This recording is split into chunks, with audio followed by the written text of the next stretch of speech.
for asking. I've been chasing my mom around. Yeah. Same problem.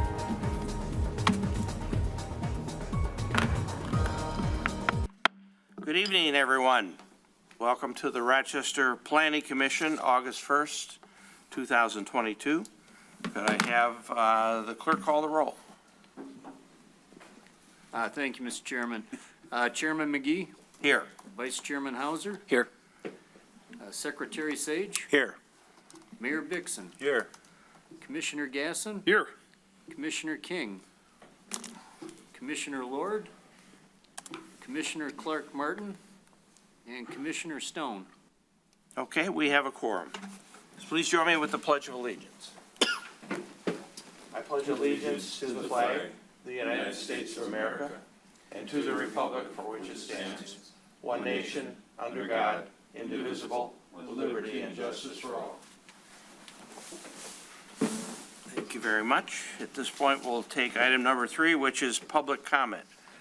Is there anyone, Pat? Do you have anyone waiting Rose is for on us, the line Patrick? right now, so- Somebody's on the line? Yeah, Rose, do we have any public comments? Yes, I'm trying to let them in right now. I didn't understand that. They should be joining right now. Okay, let them jump. Okay, thanks. Good evening. So it says Jennifer Reese. Do we have Jennifer Reese? You have to unmute yourself. Hello, Vidya. Good evening. Hello, who was speaking? That was video. Oh, hi, Vidya. I said good evening. Nice to see you. How about an MM Dosen? Are you there? Rose, neither one has come through yet. Okay. Looks like one dropped off. Okay.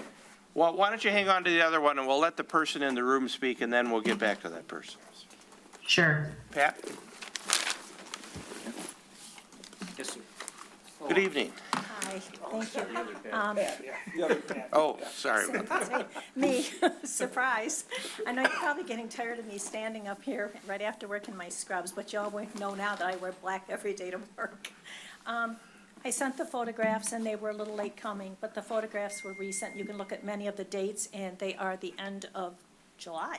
Okay. Nothing's changed, nothing has happened. And at this point, I appreciate that you keep saying, we're looking into this, both city council, city administration, and this body. But I'm going to be going on pretty soon in October. We're crossing another bridge. I have done everything. I should not even be here tonight. I need to be home when I'm off work with my husband. I need that time with him. It's limited, and I need and want that time. But at the same time, for what he has worked for, I want the interior of our house in our house. I'm fighting for our property, the interior even of the house, and I don't know, as I said, for how many thousands of dollars you want me to spend, again, and not have the use of my property that he should have. Having been in the service, having been 55 years with the Postal Service here in Rochester, I think he deserves a lot better, having paid our taxes. And we're going to get back to reasonable. Reasonable is not illuminating over 100 feet beyond your 20-foot driveway that your garage lights are for. Reasonable is not across the street, through everything, ending in my bedroom walls. And I've had it. As you can tell, now I'm starting to get stressed because testing is really ramping up. Things are changing with numbers, and I don't want to have to be here every Monday, either at council or before you, but I also know something. If I'm not here, it just goes away. I have fought for appropriate lighting ordinances like other municipalities for a long time. And if that one hadn't been screwed up by some city people in administration that, thank goodness, are no longer here, we probably would have seen what other communities have. But anyway, I appreciate again the time. I'll get more ordinances forward, and I'm sorry that Sunday night, that little window of time is my time where I can actually sit and get caught up on some things. I still work full-time. He still works full-time, and I am handling everything, 100%. And it gets a little taxing when I'm handling and juggling all the medical as well, and schedules. Thanks for coming in, and we get the message, and I know. We just need to do something. If not, We hear you. what it does is everybody and everything I've been saying here, it's all true then. And it shouldn't be. I own my property in the interior of my house, not city language and not the neighbor across the street. And I know it most reasonable, but we have a problem with reasonable. Thank you. okay, thanks for coming. Any other public comments? Do we have someone? Hello, how are you? Can you hear me?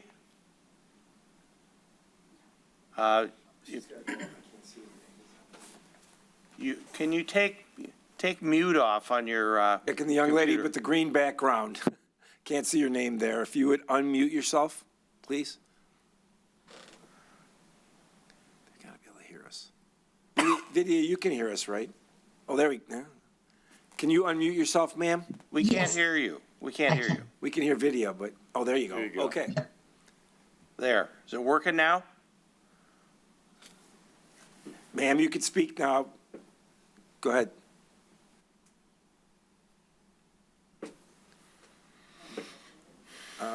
Good picture of video there. Yeah. Can you hear me, Ms. ma'am? Dawson, I believe it's your turn to speak. You can unmute yourself and speak.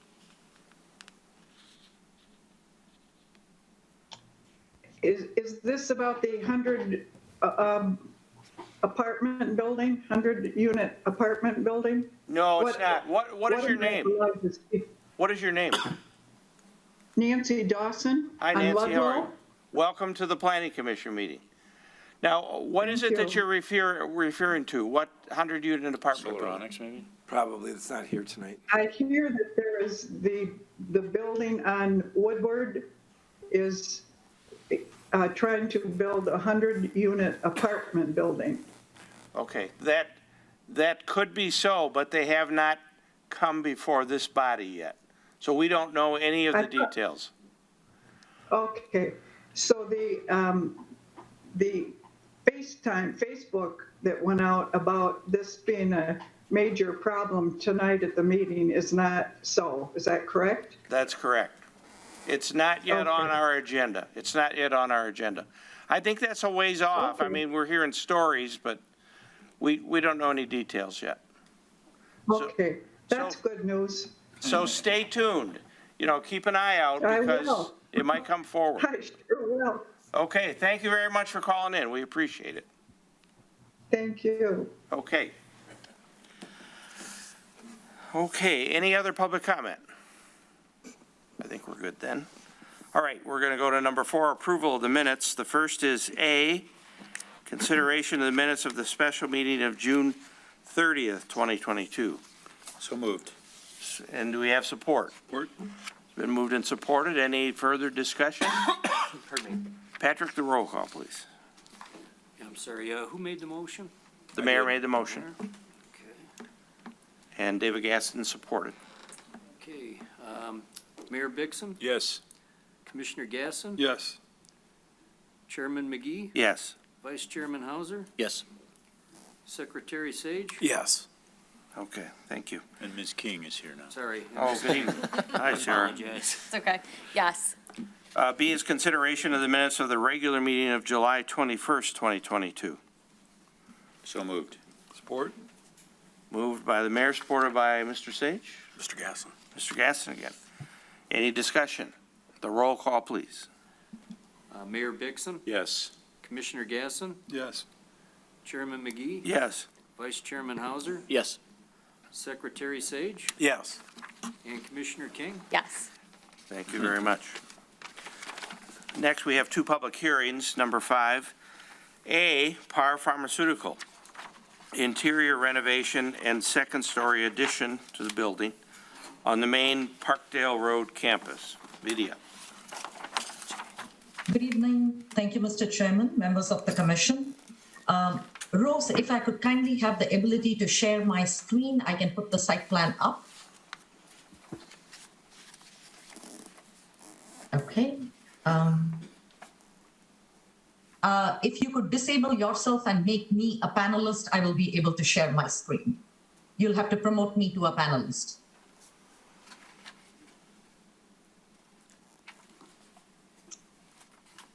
While I am getting the screen share ability, Rose, you'll have to stop sharing and make me a panelist so that I can go ahead and Trying to figure that out. Hold on. Sounds good. If you just go to my name and on the side, it'll be promote to panelist. So the proposal before you tonight is a request from Pharmaceuticals to renovate 25,300 square feet of their existing main building, which is building 100, to create Suite D, which is an aseptic manufacturing unit.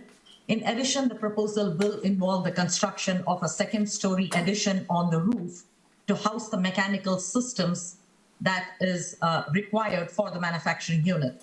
The site, as you're all familiar with, is on the south side of Parkdale, east of Cedar Brooks Senior Living, has got a total area of 71 plus acres and is zoned RP, Research Park District. The proposed use that the applicant is planning is a principal permitted use in the RP district. If the Planning Commission members recall, in November 2015, you approved a similar use for Suite. Yes, okay. Can everybody see the site plan on your screen? Yes, thank you. Okay. So in 2015, the Planning Commission approved previous Suite C expansion. At this time, the applicant is doing the same thing with the Suite D expansion. This also houses the mechanical equipment for the interior space renovation to accommodate an aseptic unit, and they are doing the same thing at this time. Separate from this was approval of a project in October of last year for a large warehouse and packaging building on the southwest corner of the site. So that was a separate project. With regard to a size, the proposed expansion is placed in a manner that complies with all the setbacks. The total height will now be 49 feet, which is just within the maximum permitted height of 50 feet for the RP district. With regard to vehicle access, there is a network of roadways and drives through the entire site. The access from Parkdale to the site remains unchanged. The applicant has also clarified that creation of this aseptic units is not going to add any additional truck traffic to the site, which will remain at 3 to 5 truck trips per day. The dock doors that are access for this building are on the backside of building 100, so they are not visible from Parkdale Road. There are no existing sidewalks along the site's immediate Parkdale frontage, although there is a sidewalk on the other side of Parkdale. Over the years, the Planning Commission has waived the sidewalk requirement for security and safety reasons along the frontage, this frontage, which has got Pfizer and Pharmaceuticals. So the Planning Commission had reached a consensus years ago that the sidewalk along the north side does provide enough of a pedestrian connectivity in this area. The applicant did submit an updated master plan for the entire development, and that master plan basically has got updated parking calculations. This aseptic unit is not, it's basically mechanical units on the rooftop. It's not creating the need for any additional parking. So the site does have more than the required amount of parking. As to architecture, the proposed addition is going to be constructed of the same materials as the existing one, which is standing seam metal. The one concern I'd raised previously was that the color of the material for this suite, if you look in this, it looks different than Suite C, and I wanted to make sure it is consistent, and the applicant has clarified that it will be the exact same as Suite C. It's just shown in a different shade on the rendering for purposes of showing the differentiation between the existing and the proposed. However, all of it will be the same color, so it will look like a seamless expansion to the existing units. No new signage is proposed at this time. The exterior fixture on Suite D will be the same as Suite C. Manufacturer's cut sheet detail has been provided, and it is downward directed and shielded. There are no new dumpsters or trash enclosures needed or proposed as part of this project, and there is no change to landscaping either. They are not removing any landscape areas. or adding any at this time. Based upon our review of the proposal, since the applicant is not impacting parking, circulation, or landscaping, and the increase is not an increase in the footprint of the building itself, our recommendation is that the Planning Commission grant site plan approval to Pharmaceuticals located at 870 Parkdale for the construction of Suite D addition. I would be happy to answer any questions you might have. For the commissioners, any questions for the planner? Mr. Chairman, just completely off subject, I just got a text that the TV for Comcast is not working at all. There's no picture at all. So if somebody can get on that, I appreciate it. Thank you, Thank James. you. I don't know if you heard that, but, Thank you, sorry about that. okay. Any questions for the planner? I David? have a question, Mr. Chairman. Got it in here. Video, there was a reference to the sidewalk being Yes. in the past considered, I don't want to use the word unnecessary, but sufficient that there's one on the north side. And the question is more procedural for future, because we seem to see requests from this applicant every couple of years or so. Will that Correct. requirement always come up in the future by stating it tonight as sufficient? That doesn't give them a pass for any future time where we may reconsider what we've looked at as it's okay without it now. Is that correct? Yes, that is correct. So we make sure to reference it every time we do a site plan review to let them know that at this point of time, the sidewalk requirement on the south side of Parkdale is not being imposed. But like you said, every couple of years, we have a small addition, and the campus is soon getting built out. If in the future, at some point of time, the city should decide that they would like sidewalk connectivity on the south side from where Cedarbrook ends across Pfizer and Par Pharma, such a requirement can be brought forth. Thank you. Vidya, I know at one time, and it might have been the discussion with Pfizer, it was said that Yes. the sidewalk shouldn't be there because of security concerns. Yes, I believe both Pfizer and maybe Par also said it at some point of time, for the reason that these are not businesses or entities to which people walk, and they are highly secure facilities by their innate nature of manufacturing pharmaceuticals. It was decided that you don't really need people walking along their fence line. Should they need to walk along Parkdale, there is a perfectly good sidewalk on the north side. So at the time, the Planning Commission had concurred with that assessment. Do you think the existing language of the ordinance permits us to do that? Or should there be some sort of an amendment that for security, national security reasons, whatever, that we're allowed to do that? We could change the ordinance, but in this case, this is the only portion of the city where we have RP or Research Park District. And there is an established policy. A precedent has been set by not requiring the sidewalk for Par or Pfizer all these years, at least as long as I can recollect, 2011 onwards. So I'm not sure you need to amend the ordinance per se, because it's not going to be applicable to any parcels but these two. These are the only big RP parcels over here. Mr. Attorney, you all set with that? You agree with that? I do. There are certain circumstances where we've looked at the sidewalk requirements. For instance, South Street comes to mind.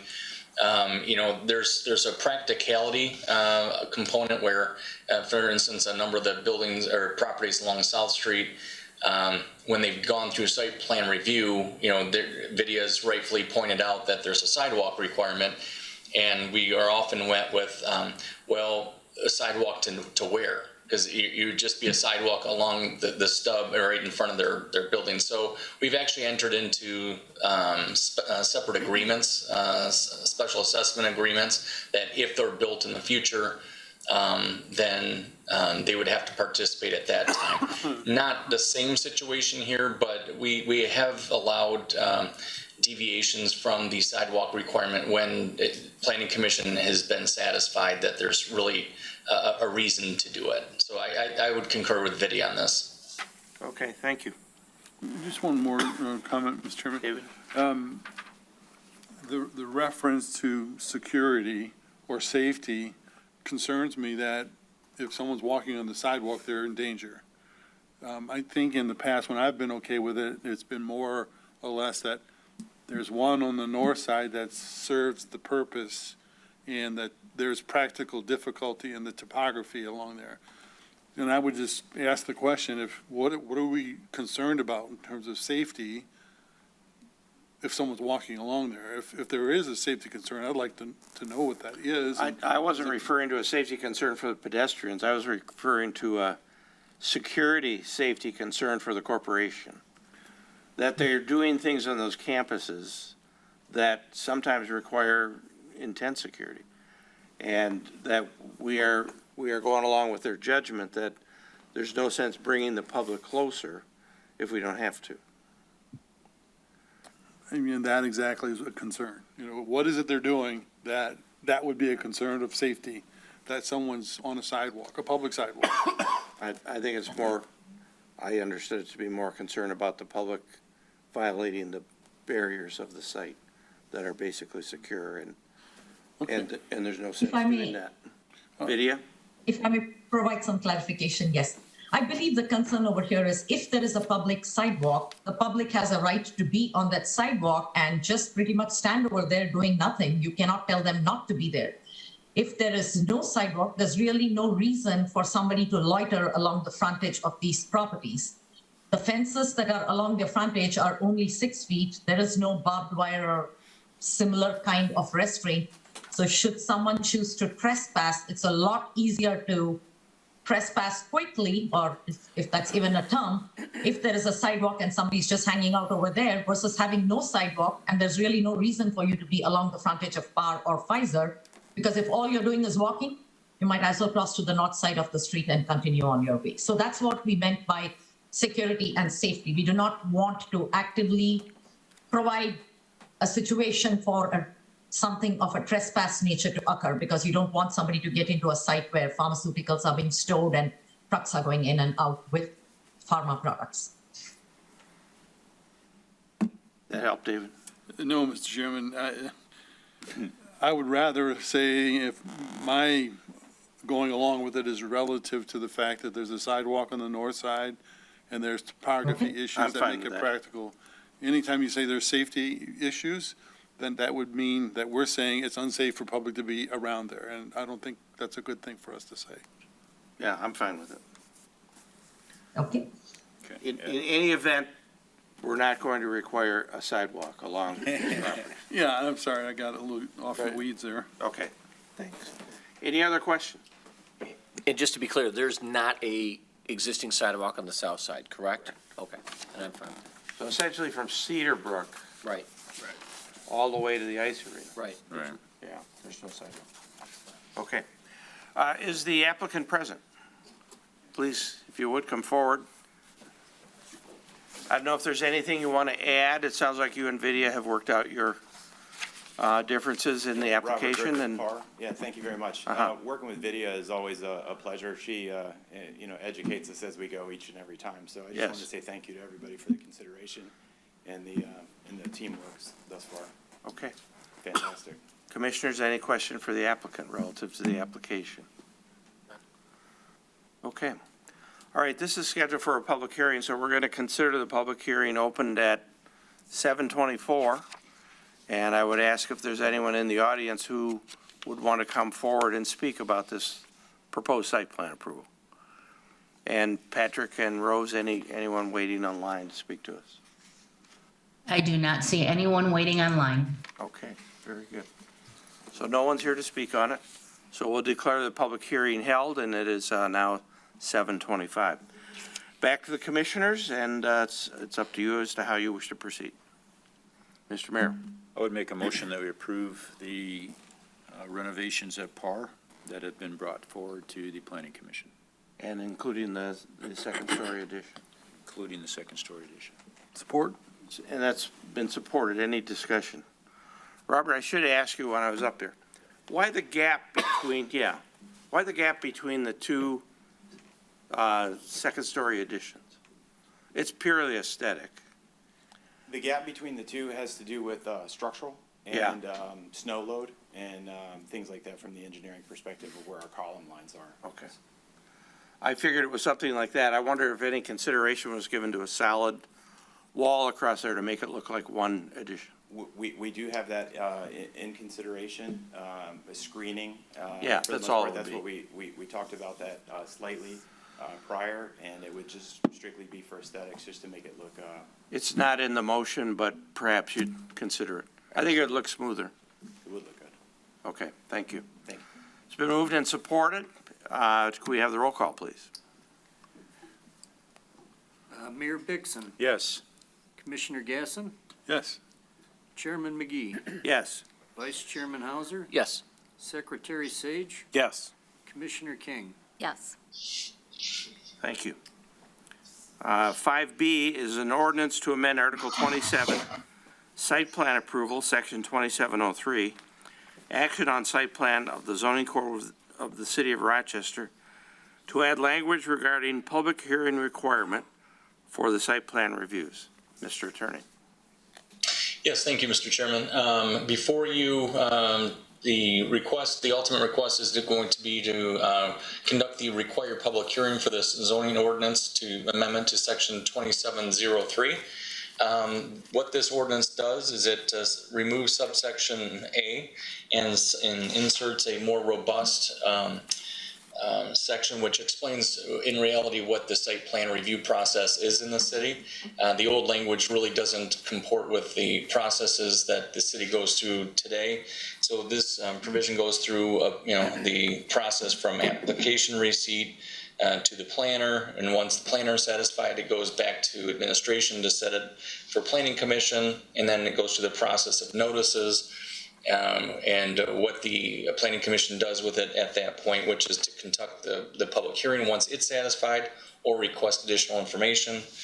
And ultimately, it would be there to approve, disapprove, request modification or additional information. So this is really more of a, I would say, a housekeeping. When administration and I looked at this, as it currently is, it doesn't really match. And as we've seen in the past, we might as well put the ordinance to comport with how we do things today. There are a number of different public hearing requirements throughout the zoning ordinance, so that are all a little bit different. So we wanted to make sure that there was no confusion as to timing issues, what's required in notices. So we made that clear in this ordinance as well.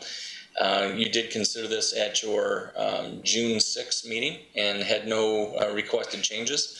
So again, the requested action is to conduct a public hearing and move with a positive recommendation to City Council for its consideration. Okay, any questions for the attorney? Just a couple here. Or, Chris? Jeff, thank you.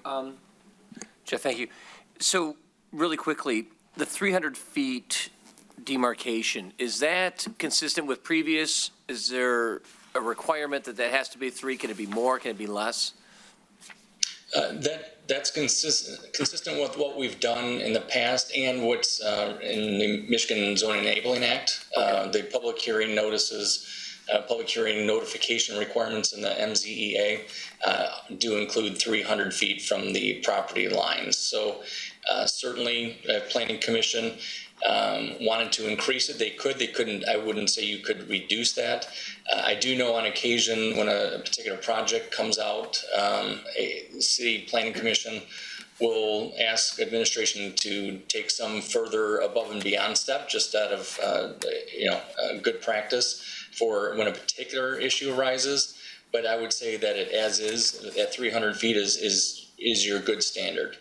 Okay. And then the next question I have is, with respect to inventory, so my concern is does the city maintain a file that contains a copy of the notice that was sent and, more importantly, a list of who received those letters? And is that part of the file? Only because I think it happened when we were doing the covered parking in the apartment complex. Someone had said they didn't receive the letter, and I think it's very important that we maintain a copy of the notice and who it was sent to and verification. So if that ever comes up again, we can show, hey, it was sent out, here's the notice, and I don't know if we need to go so far as to add it in here, or if that's just a practice that the city, I don't want to overcomplicate things, but does the city do that? No, I think the practice is to do that. I do know that the carport issue, when there were certain individuals that they didn't get notice, even though our records reflected, as I recall, that they did get, that they were sent notice, that Planning Commission ended up setting another hearing to make sure that everybody within, the required distance. But I know that Rose is probably the one who would maintain such a file, and I don't want to speak for her, but I believe that, I know that public hearing notice is always kept, but I would think that they do keep a list of properties that notices were sent to. Okay. Nick, could you confirm that? That is confirmed. We do I have have that. saved the labels. Go ahead, Rose. Can you hear me? I have saved those. When we print them, we copy them. Okay. And you have We've over the always done that years over the saved years, yes. Right. And I guess I would just ask this to the fellow commissioners, is there any appetite or interest in increasing that 300-foot threshold, or is everyone pretty good with the 300 feet? It's in the state law. That's Okay. sort of been the test, and Okay. I'm happy with it. Okay. Can I ask a question? I thought for the parking specifically that they didn't have the requirement, but they had done it. Is that the case? No, it was a the site plan, so, carports? if there was For a the public hearing, carports, yeah. it would have to have 300 feet, yeah. Was it required? Yes, because it was a public hearing. Okay, so anytime there's public hearing. And we had sent that one Exactly. question out, but they Right. claimed they had not received it. And then, Nick, if I remember correctly, there's a way to determine where the 300 feet is measured. Can you explain that very quickly? Again, so it's exclusive of right-of-way, so you go to every point on that property line, right? all Might be a four rectangle, corners. might be something, and then 300 feet from there, exclusive of the right-of-way. So if you're on M150 and it's 150-foot wide right-of-way, barely anybody would get noticed, so you exclude that. Then you start your tracking from there. It's a computer program that the county has that kicks out the labels. So you give it the points, the civil number, and it goes out all the way around, all four sides, even crossing jurisdictional boundaries. So if I understand what you're saying, so if it's the front of the house, it might go 300 feet, let's say south. If it's the back of the house, 300 feet in the north, so you might have 600 feet span. Correct. Okay, and I'm fine with that. And any property in whole or in part that's touched by that arc is included. And if it's a multiple family complex, then it goes to the owner of the property. If it's condos, every single unit gets their own notification. Okay. But under here, if you don't know the name, it could just be addressed to occupant, correct? Okay. Kristen? And that language is in the state statute as well. I'm all set. Thank you very much for answering those questions. It was helpful. Any other questions for the attorney? All right, this is scheduled for a public hearing, and I'm going to open the public hearing at, we'll call it 7:33, and ask if anyone in the room has interest in speaking about this subject. And again, Rose, do you have anyone waiting online or on the phone to speak to us? I see no one. Okay, thank you very much. All right, we'll declare the public hearing held at 7:34, and back to the commissioners for action. What we need is a motion to approve this amendment and authorize forwarding it to the city council. That's correct. So moved. The mayor's made that motion. Do we have support? Support. Supported by Christian. Any further discussion? The roll call, please.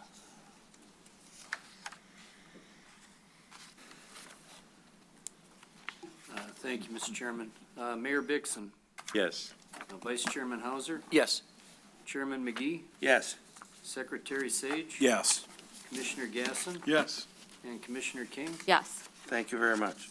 Mr. Attorney, thanks for catching that. It's probably going to play well into the future.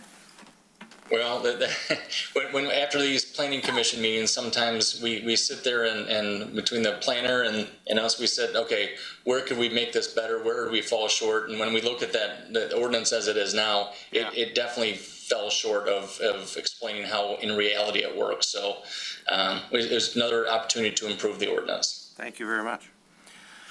Number 6, considerations. A is the Rochester Corner Bar, set for a public hearing. Let's see, we're supposed to set this for a public hearing for September 6th. Have we heard about this yet? That's what we're doing. Okay, Have the Vidya do her initial report. go ahead, Vidya. And then to the council people. Sounds good. Thank you, Mr. Chairman, members of the commission. I'll put up the site plan on the screen for everybody to see. Okay. So the proposal before you tonight is from Mr. Bonislavsky on behalf of the Rochester Corner Bar and Restaurant to make facade renovations to an existing restaurant and outdoor dining area. You're all familiar with this restaurant. It was known as the Penny Black Restaurant before. It is on the north side of West 4th Street, west of Main Street in the Central Business District. Now, the scope of work involves extensive interior renovations, replacement of the awning at the main entrance to the outdoor dining area, removal of all the brick piers that I'm pointing at on the screen, which frame the outdoor dining area, its replacement with steel poles and connecting fence sections, and addition of this evergreen hedge over here. So the plan is before you tonight with just preliminary comments, so you can set it for public hearing at your next planning commission meeting. Mr. Bonislavsky always turns in good detailed plans. However, there are a few concerns that still need to be addressed on a revised set. The proposed evergreen hedge that is shown over here, it is actually located within the right-of-way of West 4th Street. Now, they are planted in a planting bed that is 18 inches wide, 1 feet and 6 inches. The location of this landscaping bed within the public right-of-way will require both DPW and City Council approval. Our biggest concern is the viability of this planting, especially when the sidewalks are salted in winter. With all the salt and the snow and this planting bed being just 18 inches wide, not sure how this landscaping is going to survive. So that's something the applicant will have to address. A table needs to be included listing all of the proposed plantings that are to be added into the outdoor dining area. Manufacturer's cut sheet detail are required for the planters that are shown over here next to the entrance. I will go to the elevations, which will probably show up better. Yes. So we have planters over here, and then we have something labeled as ceramic planters in the outdoor dining area. We need manufacturer's cut sheet details for those. The ordinance says that no permanent fixtures can be located within the public right-of-way. Now, this canopy, it is a sloped canopy. It comes all the way down to the street, and the bar supports for it are within the public right-of-way. If you scroll back to the site plan, you can see the canopy comes out all the way over here, and it is covering a portion of the sidewalk pole supports. And we need clarification on that. We need to make sure that the canopy can overhang the sidewalk as long as you have clearance, but you cannot have permanent support poles for the canopy sticking out into the public right-of-way. Based on parking requirement for the site, the indoor seating capacity of this restaurant is 138, and the outdoor seating capacity is 50 spaces. So based upon the restaurant's total space for the interior and the outdoor dining area, a total of 49 parking spaces are required. In December 1993, when the Planning Commission approved payment in lieu for this site was grandfathered in for a total of 46 parking spaces. At this point of time, because of the increase in outdoor seating, the site is deficient by 3 parking spaces. They need 49, they have allocation of 46. So the applicant can either pay for the 3 additional spaces or reduce the amount of indoor-outdoor seating so that they can adjust it for those 3 spaces and meet the requirement to just 46. They can do either one. The hours of operation of the outdoor dining area need to be noted. Now, the applicant's cover letter says it's there on one sheet. I, however, did not see it. I hope I didn't miss it, but I don't think I did. The police department did review it, and the police chief did provide concerns about previous nuisance complaints that have been received from this restaurant because of the noise from the outdoor speakers on the subject site. Now, we need information on the timing and use of the speakers and the decibel levels. Apparently, there have been complaints to the police department, so that was the one and only concern the police raised about this. We also had recommended submission of a colored rendering, which is there at this time. Subject to the applicant getting feedback from the Planning Commission and submitting the information that we have requested, we would recommend that you place it for public hearing at your next Planning Commission meeting. I would request the Planning Commission to provide some feedback on what your thoughts are with regard to replacing the brick piers, taking all of them out and the existing landscaping and replacing it with a straight metal fence and a really narrow band of evergreens in order to accommodate more outdoor dining or seating area and creating this outdoor bar. I'd be happy to answer any questions. I didn't get a packet, so I haven't, other than online, I haven't seen this. Okay. We've been doing them electronically. They've been So if emailed. any members want I don't know if we're betwixt or between on that. I didn't think that had been decided, so I was looking for a packet. We've talked about that, but I don't think as a group we've Yeah, I think, settled on that yet. I don't want to speak for Rose, but I think she's been putting out an email indicating that here's the file electronically. If you want a hard copy, that we'll have it delivered to you. Okay, let's talk about that after this, so we're not caught betwixt and between here. Questions for the planner, David? Yeah, I have a few, Mr. Chairman, thank you. In the plan that we have, Vidya, it doesn't clearly illustrate what's there now. It shows what's proposed, at least what I see. Do you know from the information you received what the increase is? Obviously, you've said it's going to require more parking. Is that based on a seat count or an area calculation? Yes, we actually counted the number of seats. Give me 1 second, please. This review that is before you is review number 2. I had performed a review number 1 on this project, and at that time I had calculated what the parking requirement would be. Give me 1 second, and I should be able to. And Vidya, if it would help when they resubmit, we could get the old approved site plan that's got the details of all each table and stuff so that they could compare back and forth. Yes. We've got a copy. Yes, that would really help. Commissioner Gasson, the ordinance says that parking requirement for restaurants serving alcohol is 1 per 100 of the gross floor area. And if your outdoor seating cannot be more than 25% of the indoor seating capacity. I believe previously it was just below the 25% of the indoor seating capacity. Now they have added more tables in. I will defer to the applicant when they present to clarify just how many extra seats they have added into the outdoor area. The outdoor seating is now 50 spaces. I'm not sure how much it was previously, but it definitely was less than that.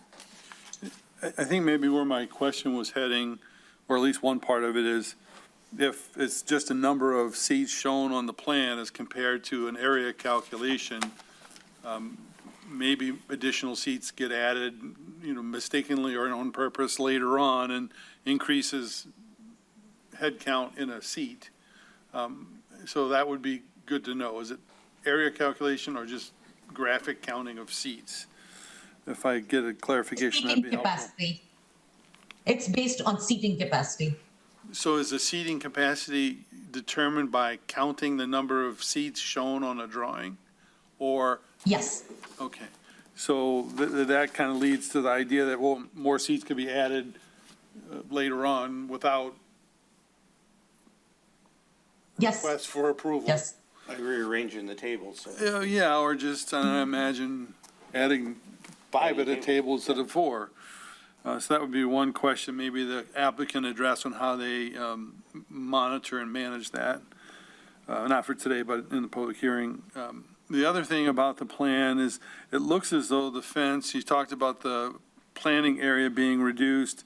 Is the fence or the plane of the fence being moved forward towards the right-of-way, increasing the area also? Increasing the outdoor dining area? I'm not sure. I think the removal of the brick piers is resulting in the fence actually shifting outward. I can actually pull up an aerial image of the site, which would show you currently what exists over there, which will make it possibly easier to compare right away. The applicant can answer that. Okay. And the other questions I had, you answered one already about the canopy, and 2 other items. One is, when this was previously reviewed, was it reviewed under a special project or a special exception? It was a special exception, not a special project. Okay. So I am going to share the aerial image of So this is what currently exists on the site. So what's going to happen is these brick piers are all going to come out, and I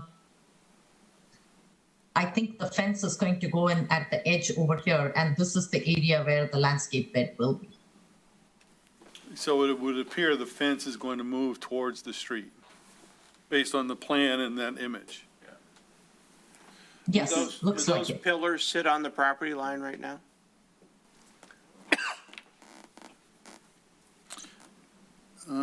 It looks like it Yeah. does, Mr. Chairman, based on the plan. If that's correct, that shows property lines and the dash line of the piers are on the edge of the line. Yes, the property line is currently right where the brick piers are. That's where the property line currently is. So the applicant is, by removing the piers and moving the fence to this end, they're actually gaining some area. So they're putting in the landscape bed in this area within the public right of way. Okay, and my last comment, Mr. Chairman, it kind of goes and dovetails to the issue regarding noise, and I think there's a safety factor that I observed here where, I mean, it's a two-edged sword. One, it's really active and a place that people like to go, but sometimes late in the evening when parked cars are along the street, there are patrons, I assume, come out from between cars into the street without going to the corner. And I think that will be a question to the applicant in terms of how they manage that, or what can they do to improve that. I think it's a safety issue that if this is going to provide space for more patrons, that could, by some factor, get to be a worse issue in terms of, you know, what happens there late at night in terms of getting people into the street. And I'm not a fan of the removing Any the other piers. questions for the planner? Yes, sir. So just so I'm clear, as I'm, in video, I'm looking at the picture that you've got on the screen, the street view. Are the columns, Yes. the brick columns, are those on the property line, or where's the, I'm trying to find a demarcation point. Is it the brick pavers? Is that the? Yes, let's, no, this, where the brick pier columns are there, the outer edge of the brick pier columns is where the property line is. This little bit of the pavers are currently within the right of way. Okay. So the brick piers are there, the fence attaches to the middle of the brick piers. By removing the brick piers, you have the ability to move the fence to the outer edge of where the brick piers were, which is exactly the property line. So the property line is right there at that edge. At the edge, okay. But not to the sidewalk. But, right, so it's about 18 inches off the sidewalk. Is that what you said? Yes, and the flower bed or whatever landscape bed is going to go in where the brick pavers currently are. That's about 18 inches wide. Okay. Thank you. Okay. May I- Any other questions, Sarah? Yeah, so there's an existing canopy over the stairs that are coming in, and the proposed shows, I think, one pole in the center. Is it going to be coming out, is it proposed to come out further than where the existing is? Yes, I believe. This canopy is going to be removed and the new canopy is going to slope down. It's not going to be straight out. It's going to be sloped down. And there is going to be a center support pole holding it up. I will put the elevations back on the screen so I can scroll to the elevations.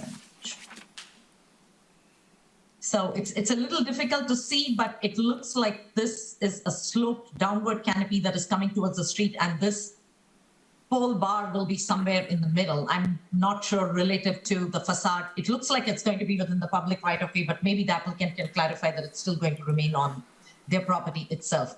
Although a pole in the middle of steps with people drinking and coming out at night might not be the best idea.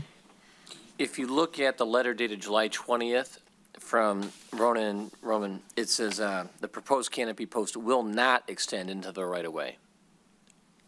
I see on the And it drawing, shows there's the a, post on the property. it shows it on the property line, if that's the property line. Okay. Yes, there might be, Commissioner Hauser, that after this letter was done, the applicant was scheduled for this meeting, and Mr. Bonislavsky might have turned in another set of plans. We, however, do not review another set of plans before the Planning Commission meeting to avoid creating billing the applicant for one more review before the public hearing. So we hold off on reviewing those plans so they can receive your feedback also, and then we review the plan in one go and make our recommendation during the public hearing. Okay. Thank you. Could we have the applicant up here, please?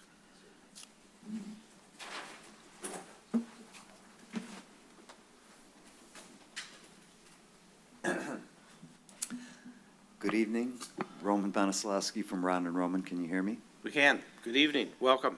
Thank you. We love this city. We love working in this city. And what always makes me feel good is the dialogue is always very fruitful. I could stand here and at least have the benefit of having fulfilled all promises that I've made on other projects in front of this board. So that gives me at least a little bit of confidence. And also the fact that, as was previously stated, working with Vidya is always very pleasurable, not to mention with city administration and Nick himself. This has been a long process to get to this point. And we've been warned, and I unfortunately heard Mr. Gasson slip in at the very end of his statement, I'm not in favor of removing the piers. This is another opportunity for us to look at a piece of property that's in town that is of substance and of importance. I am embarrassed to say that I am old enough to have used that post office. I remember it very well. I lived just outside of Rochester for 10 years and utilized that post office many times.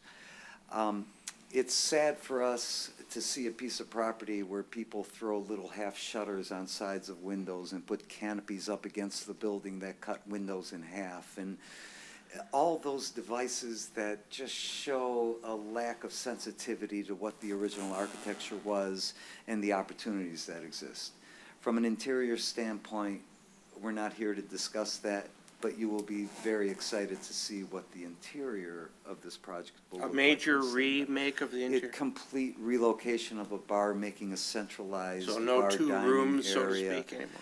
No, a centralized bar centered at the back of the space, dining all around, low wall definition around that central bar dining area, a little more family friendly, a little more sophisticated. For sure, providing canopies on the exterior of the building that allow an interplay of the windows inside and outside of the patio instead of cutting right through. Removing those shutters, we purposefully didn't show the signage, but the signage is the last piece of jewelry that will be at this, that will be applied for at this board. But to bring that building back to a basis that we believe is respectful of its origin, and also then provides the opportunity for a brand new interior build out that will communicate with the exterior. Now, we've been warned from Nick and everybody else that at some point there was a beautification program on the building with the introduction of the piers around the building. That is for sure one of those items that are in the eye of the beholder. We believe it's very distracting, and it detracts from what the building is. It's an introduction of something onto a building that has a history that had no bearing on what was there at any time. Also, specializing in hospitality design, it's always nice to point to something like Paint Creek, where that's the most hospitable area. And you turn what was really a junky dive bar going down badly into something that still retains a dive bar character, but in fact gets to communicate better with its environment and the creek and everything else associated with it here. Here we are right in the heart of the downtown central business district with a project, and we've got what we believe are these piers, which were then incorporated into a bed, canopy support, and resulting in a bar area that is right there behind those piers, where if you've tried to maneuver in that space is extremely tight and awkward. And, you know, it's a silly thing, but my business partner has MS for 10 years, is in a wheelchair, and he would not be able to access that front area of the bar. So there has always been that aspect of too deep at that bar, at that front patio. So the opportunity to actually create a better environment there, to remove those piers, which we believe just kind of stink, and it's just, they don't belong to those to that building and never had. And to be able to take that, first of all, the ornamental ironwork that's there along that patio is very, very nice. And we were able to actually survey the pieces and reconfigure and reorganize all of that existing nice metalwork for it to provide a continuous ornamental metal railing along the front. We're not proposing to change the back portion heading north along the back of that patio, but we are redoing the entire corner. And then, again, with some of the concerns that were set of the potential for someone passing a drink through or whatever, we're taking the top portion of that railing and creating a back-plated drink ledge component. So again, there's a stop, no drink can fall over, no one can reach through the fence and grab a drink off of that bar rail itself. Providing the space that's needed within that bar area just for for hospitality and safety concerns, flat out, and for the fact that it does not meet any type of ADA accessibility in the space. Is that the right purpose now. of the shrubbery, to keep people The back? purpose of the the purpose of removing the piers, sliding that railing out, is to provide an actual walking space between the stools and the outer boundary of that property right there. And then what we believe is friendly in that situation is to provide a landscaping component that is a softer edge to that construction. Again, if you think about looking back towards the east along the street as we head towards DeMarco's, there it's just lawn that's going on, and it's very open to the building. The opportunity to provide a beautiful landscaped hedge, and we have responded to Vidia's responses, but as she said, you know, that new set of plans has been distributed for your purposes.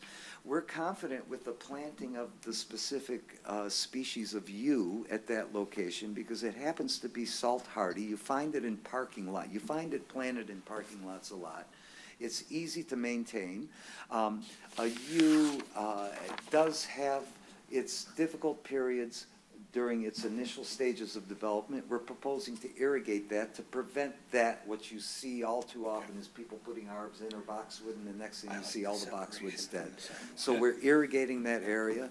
We're providing a maintenance edge within that planting area to help deter the infiltration of salt from the sidewalk itself. And and then with regards to the canopy itself, that canopy is being designed so that it will be cantilevered out over the sidewalk, and that last supporting pole ends up being planted right on our property line. We will have a rail component if needed, if someone's concerned about somebody stumbling out of the restaurant after imbibing too much during the evening. I would hope that, knowing Chris's operation, that's a controlled situation, you know, so we know that already. So that, and it's also a matter of not disregarding the architecture of the building. Right now, there's this rounded canopy on there that doesn't correspond to these beautiful transom windows that occur above the entrance. So we're gonna see more of the building? Yeah, you're gonna see more of the building. There's a flat panel, then it comes down at a great angle and comes out. It has a beautiful burnished brass detailing along the front edges of the canopy. That's the amount of jewelry that the building deserves, and that's it. It does not need to be gaudy. All of a sudden, the windows become more important, the entire interaction between the interior and the exterior is there. We respect the building for what it is. We try not to give you guys any BS, because once again, I stand here with 5 or 6 completed projects in the city that I've not broken my word to this city on any of the projects that we presented to date. The opportunity to work with Chris has been great. The interior is going to be a total knockout and a makeover in the space. That alone requires that a similar level of attention is paid to the exterior of the building, and status quo is not necessarily good enough. And we know it's hard because of the previous beautification program with the piers, but beauty is in the eye of the beholder, and we know that this will be a more beautiful project when it's completed. I'm happy to answer any other questions. And Vidya, thank you again for a wonderful review and for allowing us the interaction to get to a final solution on this. David, you must have a comment after that wonderful lyrical presentation. You know, I appreciate every word of it. Thank you. It's the truth. That's all I'll say. Christian. Sure, thank you for coming. just to be clear, are you proposing to remove all of the piers outside? So on Particularly at the that south side corner, and then on the west You know, side? and that corner's got that big. With that brick glaze facade, corner in yes. it. So, and it's a complicated thing, and part of the reason for the location of the proposed fence is that there's a serviceable manhole out at the corner of this project, which currently that little diagonal cutoff with the masonry wall right there was done specifically to leave that outside. There's a nicer solution. The solution is allow the fencing to come around and provide a gate there for servicing. If ever Public Works has to come in to service that manhole, there's a gate right there at the corner. Open itself up. Corners are always the most important thing, whether it's a corner bar, the opportunity for people to sit at a corner bar. This happens to be called the corner bar. But the corner of that patio, to visually block it off completely with that masonry construction, which is again why I question the fact that it was a beautification program, maybe failed just slightly. Well, it was a long time ago. There you go. I'll leave it at that. So Nick, Go, please. so Nick, how long ago was that put in? I mean, those pillars seem like they've been there forever now. No, like 7 or 8 years, 8 Okay. years maybe. Did And- Penny Black put them in, or the prior? Jeff the Greek.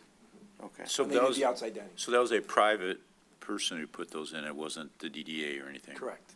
So in theory, private people can take them down? Well, they was part of the approved plan, and the elevation was part of the approved plan. So to modify that, they would have to get approval from this board. Sure. Got it, thank you. And there are some maintenance issues with those piers. If you look at them, we notice it.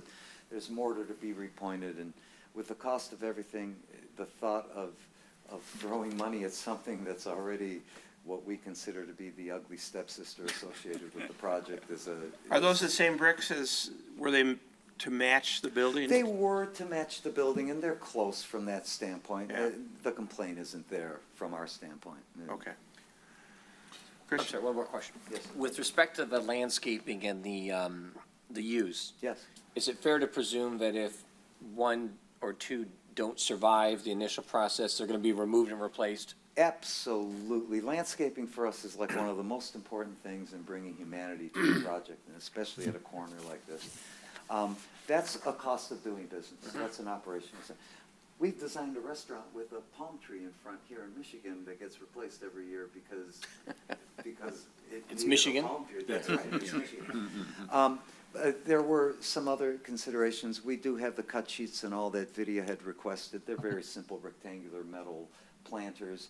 The last thing that we're proposing is along those U's, we are proposing to also plant Boston ivy along the building face. There's nothing like an old institutionally based building with the opportunity of ivy grow on it. You grow Boston and not English. Boston is non-destructive. You could pull it off with one hand. English, you can't pull off, and its tendrils go into the brick and destroy it. And then the other point, which is really one of great flourish, which occurs right at the corner of the project, again, the corner where we're proposing to remove that diagonal wall, is the planting of trumpet vine along that edge, which propagates very nicely, and if you're familiar with the beautiful orange flowers on it, it's really, it grows like a weed, and so it's very difficult to actually kill. I have a garage that's overwhelmed with it. It's the favorite thing. It's a running joke in my household when I come home and I ask, how's the trumpet vine doing?